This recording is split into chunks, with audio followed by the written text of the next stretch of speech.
So, firstly, thank you very much indeed for coming along to this session. It's meant to be a bit of an overview of the sport and exercise psychology accreditation route. I'm Richard Thelwell. I've been running this particular scheme for the last 2 years, I suppose, and with a team of people behind us, we've now managed to get Health and Care Profession Council approval for this particular route. Don't want to fall down there. I'm buzzing as well. Just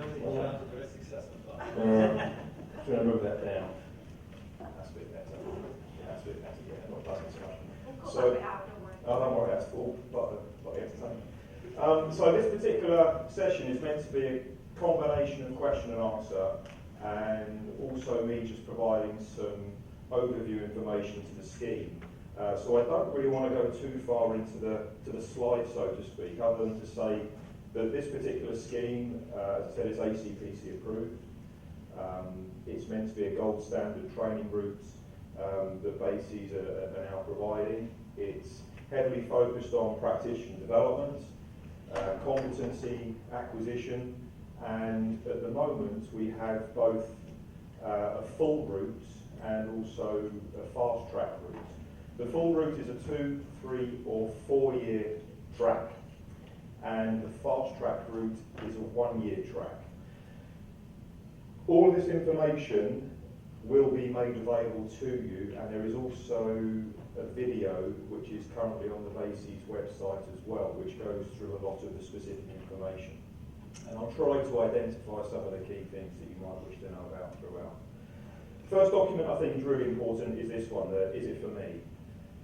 There's inevitably going to be lots of questions in relation to who can do it, what do I have to do, how long is it, what are the entry qualifications, how much is it going to cost, what are the hidden costs, etc.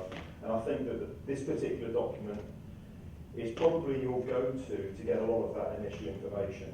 It's front and centre on the SEPAR page on the BASES website, and in addition to the outline information here, it then also links into the specific documents which are again on the website, so it gives you the direct information. What I'm going to do now is just kind of work through some of the key points. The one that's going to cause most headaches for lots of people is going to be in relation to the entry criteria. This is at present a two-stage process, you could argue. Point one, obviously you've got to be a professional member of BASES, but it's the second point which is where the two areas of potential contentiousness come into play. Firstly, as it currently stands, you can only get onto the SEPAR if you have an MSc in sport and or exercise psychology. That doesn't mean it has to be professionally accredited, but the vast majority within the UK are. And at present we are also making a further application to the ACPC to have this relaxed a little bit, so that if people, for example, have an MSc in sport and exercise science bracket psychology, or coaching science bracket psychology, or whatever it might be, then those individuals we are hoping will have the opportunity to then provide some mapping documentation to how they meet the standards of proficiency. As it currently stands, the ACPC are only prepared to approve individuals who have a title of either MSc Sport and or Exercise Psychology. The jury's out on that, and we will be feeding back as soon as we have it, I think, but this is what is currently approved. Secondly, there is a need to show evidence of core underpinning psychology knowledge. This can be achieved via either an undergraduate course in psychology, so in some circles this might be referred to as graduate basis for chartered membership. You can get it through conversion courses, and for those individuals who are not currently in possession of a professionally accredited undergraduate degree in psychology, you can also now do what's called the 60 credit Open University module. So this is specifically for individuals wishing to go onto the SEPAR route. So you don't have to do a full course, it's distance learning, and it's specifically been arranged for BASES individuals to work with the Open University. In addition to the masters issue that we're currently picking up with the ACPC, we're also looking at whether individuals who have had their underpinning knowledge previously acknowledged by learned societies, so they might be able to hold a title of, for example, a chartered psychologist, be it within the UK or abroad. If you've had the opportunity to evidence that underpinning knowledge prior to this particular route coming live, then we're also seeking that that will fulfil the requirements. At present, we can't say that for sure, but we are very hopeful that that will provide an alternative route for individuals to come in to this particular qualification. Further to that, obviously there are specific things around IELTS, that you've got to make sure you've got an appropriate supervisor, and I'll refer to that in a minute, and you also have to evidence that you have professional indemnity cover. So these are all things that the ACPC have approved and are very, very clear on at the point of application. The Open University course, for those of you who might be looking at this and who currently do not have any underpinning knowledge at undergraduate level that is professionally accredited, the closing date for this particular course is the 10th of September. There is absolutely no leeway on that because it's the Open University who are running this course. As of 29th of August, there were 35 requests for information. Again, you can get that information off the BASIS website. And as it stands, there are 30 places available. If this proves to be something that is very popular, we will be going back to the Open University to see if they're prepared to do a second intake around the January period. But again, we cannot confirm that at the present because that is out of our control. But if this is something that you are looking to do, then I'm afraid it is time limited, and at present it's a 1 year only intake. And these things would have to be done prior to any progression onto the SEPAR. In terms of what has to be done, it's quite straightforward. You've got to be able to evidence your practice and your competence development across a whole variety of areas. In terms of practice, you need to be able to evidence 3,200 hours of practice. Again, that can be broken down, and I'll come on to those in a second. There will be a whole variety of different documents that will need to be presented throughout the SEPAR process. For example, once you've done your application, you'll then be required 2 months later to provide your initial competency profile. Then there'll be a mid-profile and end profile. There'll be a variety of case studies that you'll be required to complete throughout the process. In addition to that, there'll be supervisor reports. There'll be a variety of CPD activities that you'll be required to engage in. And as we'll come on to in a second, there are some which are fully integrated within the scheme. The competency areas are split across the areas of knowledge, skills, self-development, management and experience. And again, you can get all of this information through the varying documents on the website. There's just a very quick snapshot to give you an idea of the volume of the different competence areas. We've got very, very detailed to bring this qualification right up to speed in terms of the different areas that individuals will need to be able to evidence. I'll just pass you to a discussion that took place earlier on about the influence that social media has on performers. How do we work as psychologists? You know, that wasn't around when we were doing our training, so how can we make sure that those kind of things are bang up to date and in these types of training environments and these types of training routes? Because they're the challenges that the individuals we're working with are now having to face. I mentioned about the hours. It's a minimum of 3,200 hours of practice, and the practice can be split into different sections, you can see here. So in terms of application and consultancy, that's where the vast majority of time probably will be spent, around 2,700 hours. But you can see there that it's also split down into the prep, the actual delivery, and also then the after activities. There's a lot of dissemination and citizenship that need to take place. And also from a CPD and supervisor-led perspective, there's a pretty hefty volume of hours that need to be evidenced there as well. But most importantly, as you can see here at the bottom, there are minimum expectations about the amount of time that you should be spending with a supervisor, and also to how much time that supervisor should be seeing you practice, and also you seeing them practice. That isn't the case in all training programs, and it's something that we're working on very focused here in terms of ensuring that our supervisors are very well trained and actually go through fairly robust training routes to be able to supervise on this programme as well. Said apologies for whizzing through because I want to give you an opportunity to ask questions as well, but when you look at the amount of hours that you're going to have to practice, it can be broken down into so many different ways, whether it's individual work, group work, coach work, working with auxiliary areas, multidisciplinary teams. So we've tried to cater from the experience that was across the different working teams for all of the different environments that practitioners would have to operate in. And that, if you were to be able to see, is covered across here. The other thing that this slide gives away, right at the very top, are some numbers. Now, all of the different areas of competence are going to be rated on a 0 to 5 Likert scale.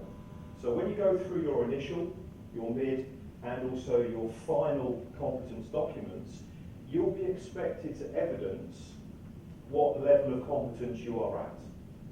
And to assist that process within the candidate handbook, we've also identified what a 1 might look like, what a 2 might look like, what a 3 might look like, and so on and so forth. So it's not a case of just guessing, it's a case of if you're claiming a 3, this is what a 3 looks like for that particular area of competence. Further to that, the threshold level of competence is a 4. So you don't have to get a 5 on everything. The 5 is well, how are you actually going to get better in some specialist areas? What are you going to do post-qualification? But the 4 is still a very high-level, robust standard of practice that you'd be working towards.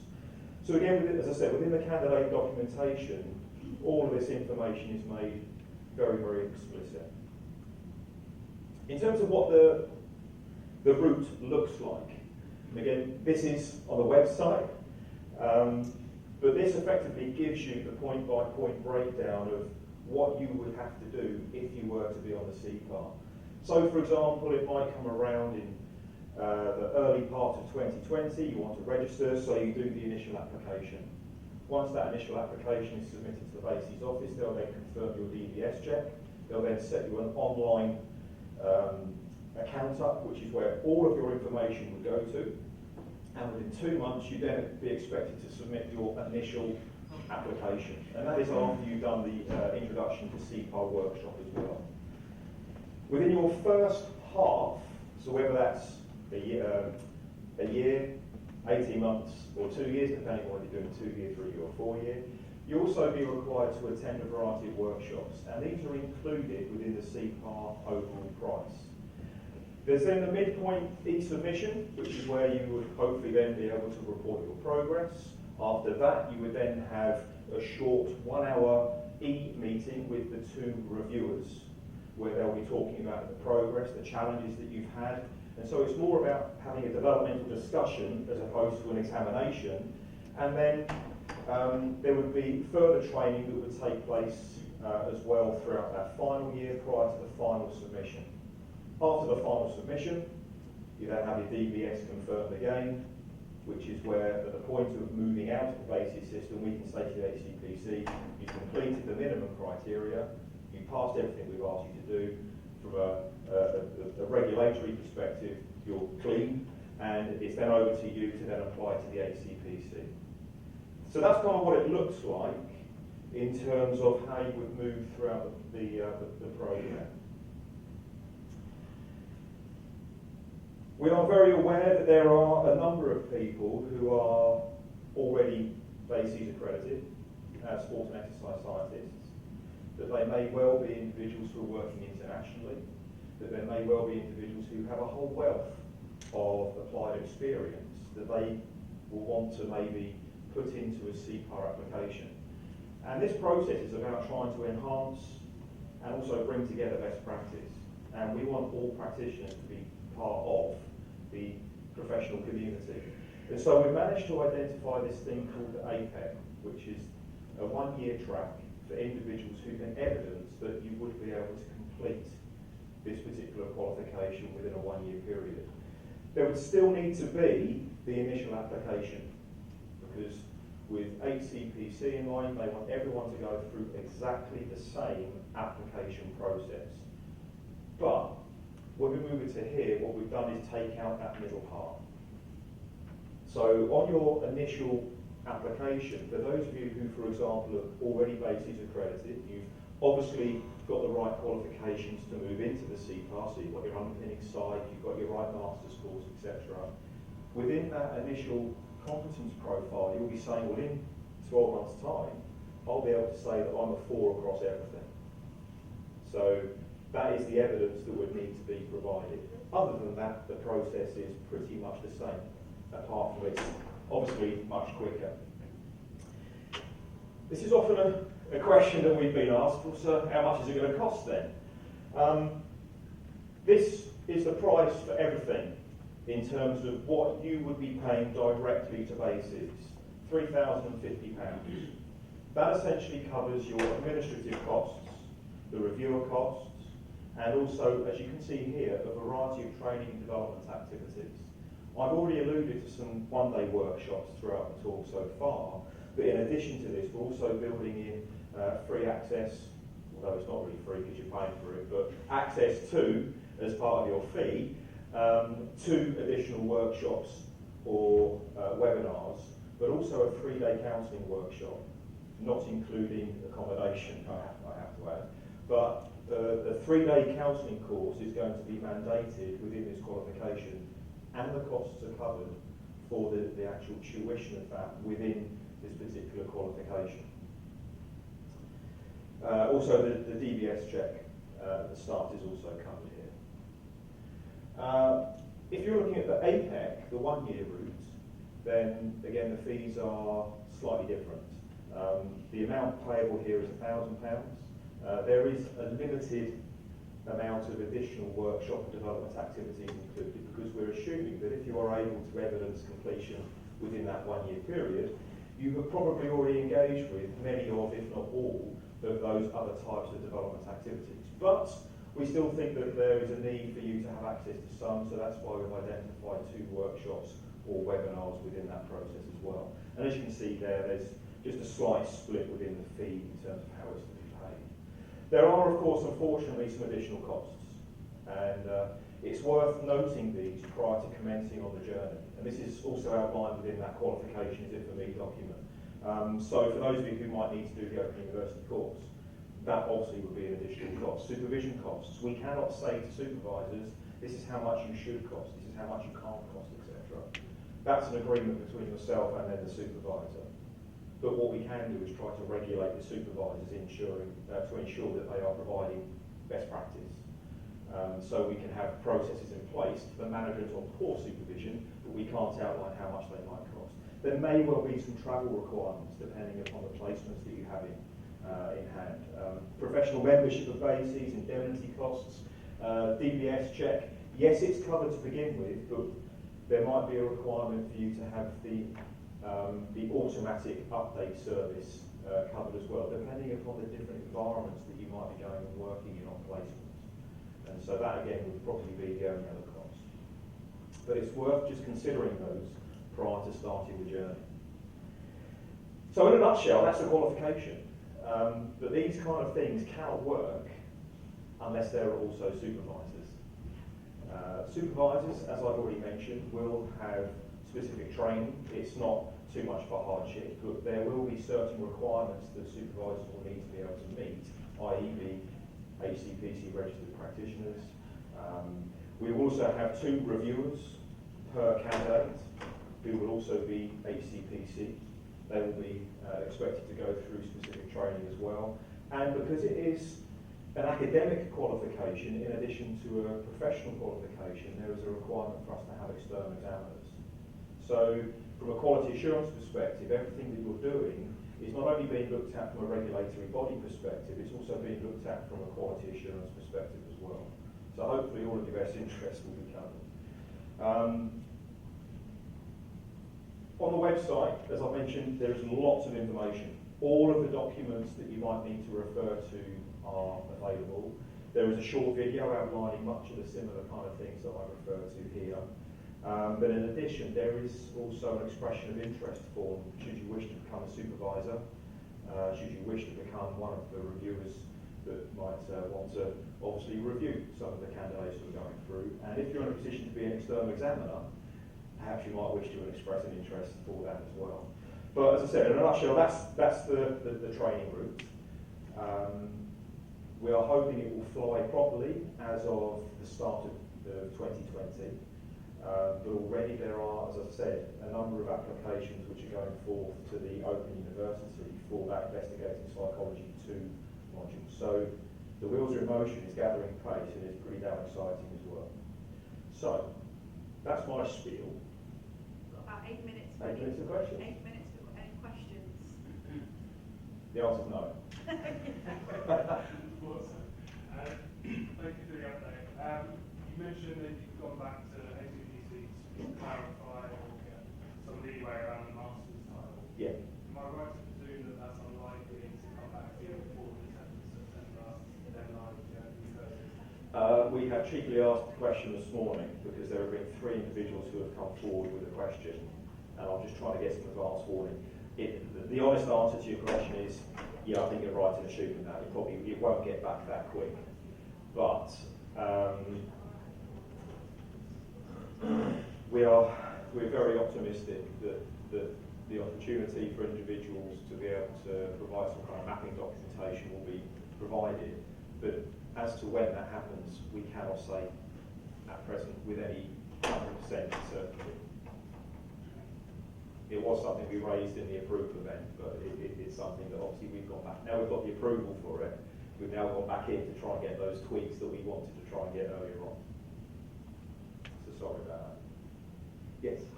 If you're already HCPC and a practitioner psychologist, Yes. do you need to do the SEPAR? No. Because if you're already on the HCPC, this is just a route to that register. So much as in the same way British Psychological Society have a route, there's a professional doctorate here, there's a professional doctorate at Portsmouth, there's a professional doctorate at Glasgow Caledonian. This is the 5th route, which will enable people to move to that Health and Care Professions Council eligibility status. Yeah, so if you're already on the HCPC register, you don't have to do the SEPAR, but you may wish to consider becoming a supervisor or a reviewer. So your expression of interest will be very well received. Thank you. John. So the governing bodies, the Premier League, etc., are they going to change their rules to say that the sport and exercise psychology practitioners that we employ within the games, whatever sport that might be, are they going to specify that they need to be SEPAR, or are they going to say no, any HCPC is fine? Do you understand where I'm going from? Okay, yes. So if a psychologist is working within the club, yeah, I think the key thing that we need to just bear in mind here is one of the biggest things that Bases wanted to achieve was to address the public issue to what a psychologist is or what it isn't. I think the clearest message we can say there is that we are wanting to help clean up this misinterpretation of what psychologists are. So as long as they have the right title, the route doesn't really matter. It's, are they the right person? Now, there's a bigger discussion to be had about the Bases supervised experience process and SEPAR, but that's a Premier League Bases discussion which obviously will take place at some point. But in terms of getting people to work out there, end users just need to be made very clear that there are multiple routes to the HCPC title. But one very quick question, because we need to load up the presentation for the next session. Rich and I will be around, obviously the coffee break this afternoon, if anybody's got any questions, and for the coffee break, so I don't know who wants to... I can ask you later. You can Okay. later, John. Go on. I've still got a couple of years until this sort of accreditation route will be sort of out. I'm wondering, what do you think the benefit of doing this route over, say, the UPS route would be? What the advantages, or is it just depends on you as an individual? It's going to be very individual specific, really. Cost may come into the equation, the types of supervisor you want, the type of experiences. There are some very stark contrasts between this and the BPS and the professional doctorate courses. in that here we're looking at being able to use research within your practice. Within the BPS, for example, there's a key role 3, which is about you having to do research at doctoral level. So one of the key roles is about doing research.